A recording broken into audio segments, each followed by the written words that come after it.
Are you struggling to get your little one to sleep through the night? Tired of those bloodshot eyes staring back from the mirror? All parents have been there. As a father of 4, I know it can be incredibly challenging to navigate the world of baby sleep. Today, we're diving deep into the world of baby sleep, from newborns to toddlers. We'll cover everything from understanding your little one's sleep patterns to practical tips for establishing healthy sleep habits. So grab a cup of coffee and let's get started. Let's be real, we all know sleep is important, but for babies it's crucial for their development. We're talking about physical growth, where sleep is like a magic potion that helps those little bodies grow bigger and stronger every day. And it's not just about building muscles and bones. Sleep is like a workout for their brains. During sleep, their brains are busy building neural connections, the same connections that help them learn and process information. And if that wasn't enough, good sleep also plays a vital role in boosting their immune systems. A well-rested baby is a healthier baby, better equipped to fight off those pesky germs. One of the biggest misconceptions about baby sleep is that all babies are the same. Trust me, they're not. Just like their tiny outfits, their sleep needs change as they grow. Newborns, those precious bundles of joy, they're basically professional sleepers, clocking in a solid 16 to 18 hours a day. But here's the catch. It's not always in one go. As they grow, their sleep patterns start to change.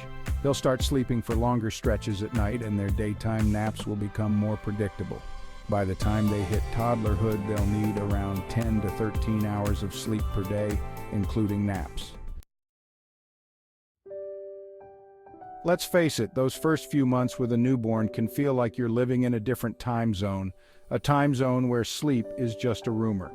Newborns are still adjusting to life outside the womb, and their sleep patterns reflect that. They sleep in short bursts, usually around 2-4 hours at a time, both day and night. The key here is to focus on establishing a consistent sleep routine, even if it feels like you're going through the motions. As your baby grows, you'll start to notice some exciting changes in their sleep patterns.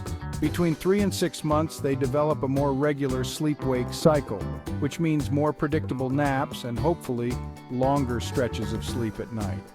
This is also the time when their circadian rhythm starts to kick in. To help your little one's circadian rhythm get on track, make sure they're exposed to plenty of daylight during the day and keep their sleep environment dark and cozy at night. Just when you thought you were in the clear, those nighttime cries return. Don't worry, it's perfectly normal.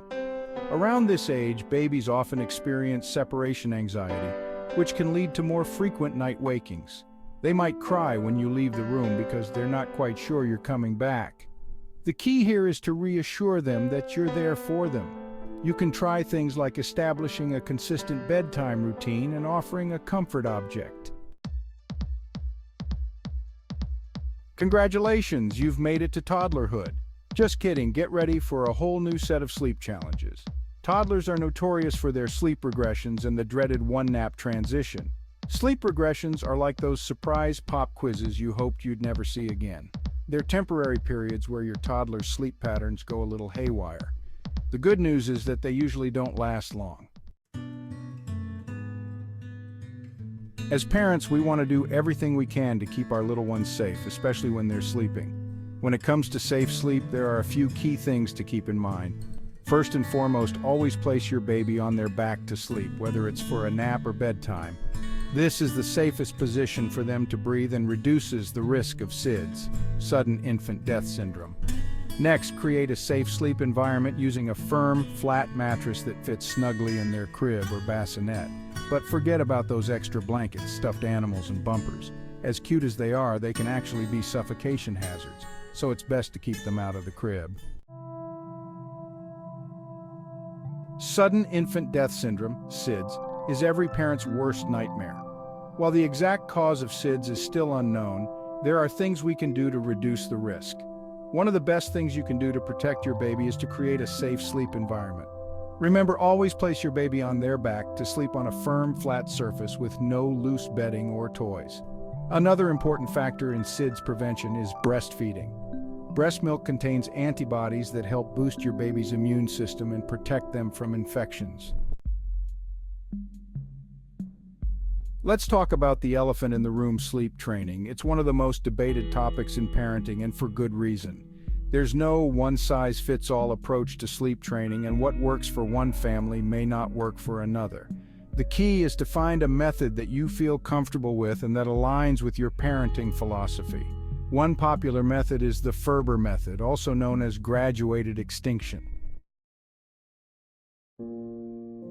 Let's face it, no matter how well rested your little one is, there will be nights when those tiny cries pierce the silence and jolt you awake.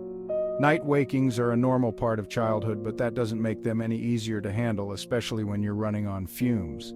The good news is that there are things you can do to make those nighttime interruptions a little less, well, disruptive.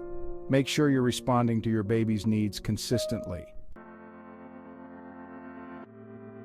We all know that food plays a crucial role in our health and well-being, but did you know that it can also impact our sleep? The same goes for our little ones. What your baby eats and when they eat it can have a big impact on how well they sleep. In those early months, feeding is life. Newborns have tiny tummies that need frequent refills, which means lots of night feedings. As your baby grows, you can start to space out their feedings and introduce solids. Imagine this. You're exhausted, your eyelids are heavy, and all you want to do is crawl into bed and drift off to sleep. But there's a problem. Your bedroom is a chaotic mess. The lights are on, the TV is blaring, and your phone is buzzing non-stop. Sound familiar? We've all been there. Now imagine your baby trying to fall asleep in a similar environment. Just like us, babies sleep best in a calm, relaxing environment. Let's face it, being a parent is one of the most rewarding, but also one of the most demanding jobs in the world. And when you're sleep-deprived and running on fumes, it's easy to let your own well-being fall by the wayside. But here's the thing, taking care of yourself isn't selfish, it's essential. When you're well-rested and feeling good, you're better equipped to handle the challenges of parenthood, including those sleepless nights. Congratulations! You've made it to the end of our baby sleep journey. Remember, every baby is different and there's no magic solution to sleep problems. The key is to be patient, consistent, and to trust your instincts. You've got this. Please don't forget to like, subscribe, and check out the helpful links in the description for more articles on sleep and plenty discounts on great sleep products.